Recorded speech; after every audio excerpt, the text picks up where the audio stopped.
It is the desire of every well-meaning husband, well-meaning wife to see each other genuine on its old age.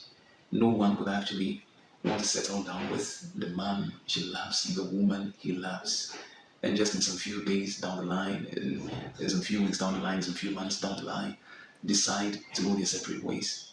It is never the heart desire of any serious couple. But there are certain times when certain things we allow into the marriage, or certain things we take so lightly, once found in the midst of the marriage, can easily cause situations that will only leave you with the option of, well, if only both of you are not able to handle the situation very, very properly, the only option could be you going your separate ways because you feel and think you just would want to have a peace of mind.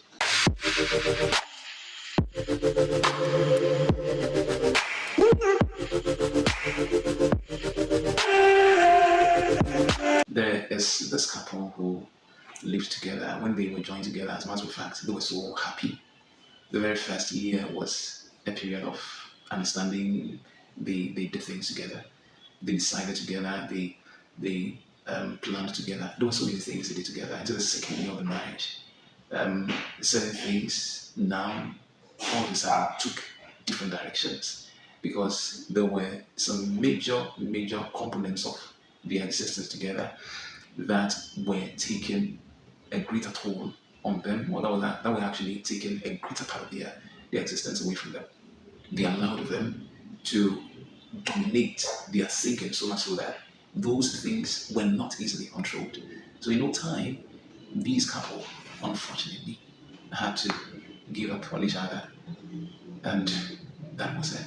They went their separate ways. And sadly as it was, I mean, somebody like would be wondering what are these things they allowed that actually got them taking this unfortunate decision. Yes, it may be an unfortunate decision to you, but to them, it was a healthy one because they felt they needed to be at peace with each other. And that was actually the only option they had. They felt it was actually not working. It was not really working. We are going to talk about or discuss these 5 things that caused the divorce of this marriage. Now, the first thing is how to raise your children was a matter of concern. It was a major issue. The woman wanted to have the children raised in a certain style. The man disagreed with it. He also had his own opinion. They were not able to decide on just one particular way of raising the children. At one point, the man would say this, let's do this for the children. The woman would also suggest this. There was all this disagreement. So it got the children beginning to excite. My father likes me because he wants this for me. My mother likes me because she also wants this for me. The children now were making choices as to who was the favorite parent. And that wasn't healthy for the upbringing. This was one error the couple committed, which caused them to decide finally to go their separate ways. How to raise your children can worry your marriage if both of you don't take one particular decision on exactly the approach to use in getting your children brought up to become responsible young adults. Now, the second major issue was finance, money. Money, the scripture has mentioned already, is the root of all evil.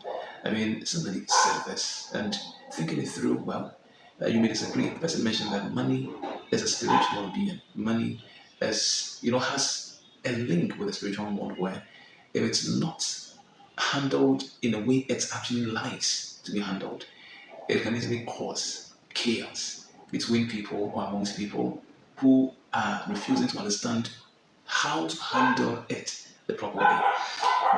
Finances is a major issue when it comes to marriage. The man actually wanted to save, the woman wanted to save, but both of them decided not to save in a joint account. They wanted to have their separate saving account, which, as a matter of fact, was not very cool with the man. He wanted them to have a joint account where their monies will all be put together.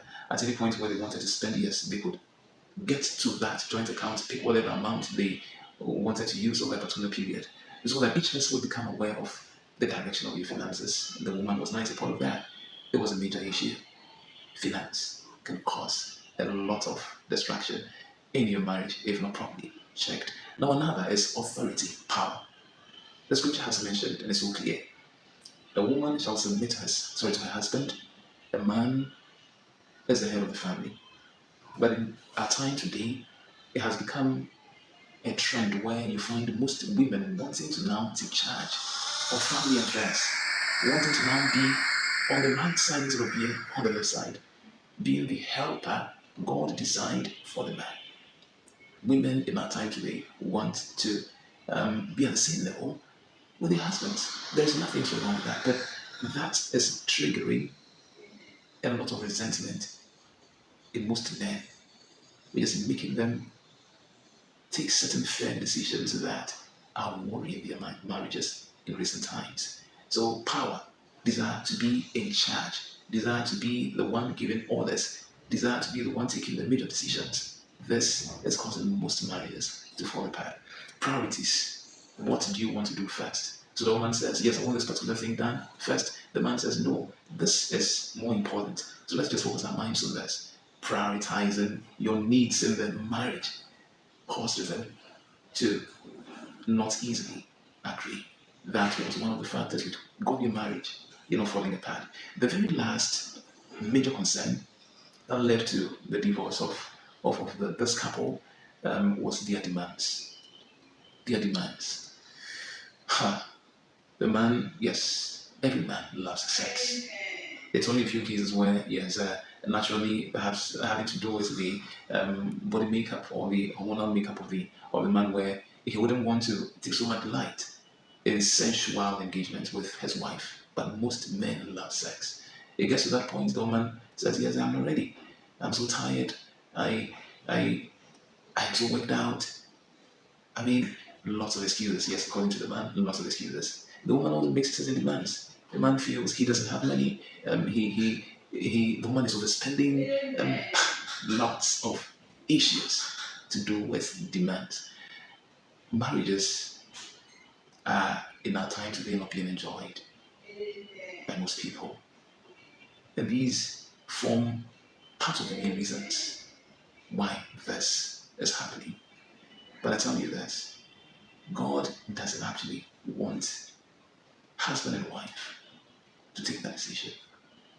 He wants your marriage to continue, to exist, to continue, to thrive, to become better than it was years ago.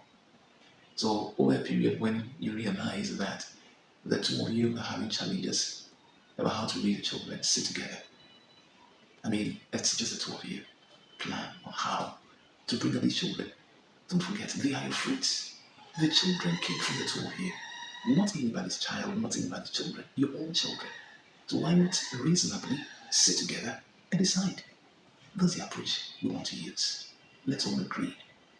We want our children to become doctors, we want them to become teachers, we want them to become professionals, we want them to be responsible, we want them to keep the family's legacy. What do we have to do? Let's use this approach. The two of you should come together. Draw a plan for your children, want them to get the best education. Let's send them to the best particular school. When it gets to a point where you realize that your finances are becoming a challenge, man and woman watching me, take a very good decision. In marriage, when you're selfish, when you're greedy, a lot of things fall apart. But when you come to the point of realizing that you have become one flesh, your finances do not belong. Your money, the money you earn, does not belong to anyone. It's just for the two of you. Don't be selfish. Don't try to keep a greater part of it for yourself. Where are you sending it to? Whom do you want to spend that with? Well, maybe I have no idea, but basically, it is with your wife, with your husband, your children. That is your family. They must be the focus of your earnings. The money you earn, they must be the reason, nothing else. Power in marriage. Why must you be hungry for power? Watch it. Humility helps your marriage to thrive. Submission helps your marriage to thrive. Hunger for power destroys your marriage. It doesn't help it. The priorities. If both of you have one plan or decide to have one particular plan. Perhaps you want to build a house first, or there's the need for a car to be purchased. Why do you want to buy the car? So the choice between building a house and a car, the two of you should sit together, discuss it. Why do you want to buy the car? Perhaps so that the children are able to go to school on time, so they can also run certain errands very easily, so they can make your mobility quite manageable. And it's understandable. So you try to identify the major reasons. Take a decision. Why do you want to build a house first? So you discuss it. Perhaps you want to do that so that we can put the rent charges we are beginning to experience in check. Plan. The two of you come together and discuss it. Your demands. It's just a matter of understanding. When your wife is tired and you want heat, my brother, understand her. When you need something as a woman, you talk to your husband about it. He tells you, my dear, you know the system now. The economy is very hard. I will buy it for you, but now there is no money. Please understand him. That's why you should make your marriage become beautiful. Nobody else will come from anywhere to build it for you. It's the two of you. So do that together and make your marriage work. Don't allow silly things to bring the two of you apart. It's unhealthy. God does not support. So 5 things that can easily destroy your marriage if not properly handled. The approach to use and raising your children. The two of you must decide, come to a point of consensus, agree on common approaches. Point number 2, your finances. The money is for the two of you, not for only one person. Don't get into marriage to amass wealth for yourself. It is selfish to do that. Power. The man is the head of the family, the woman is the helper to the man. This is God's own laid down rule. Don't destroy. Priorities. Both of you should plan. What do you want to do first? Discuss it, agree, work on it. You'll have fun. The last point, demands. Learn to understand each other. When certain demands are made, your marriage will flourish and both of you will enjoy together. I thank you so much for having watched me to this point. Subscribe to the channel if you haven't. And as I always tell you, keep positive attitude. Don't allow your mind to be filled with negativity. That will not help your growth. Take good care of yourself until I come your way another time. See ya.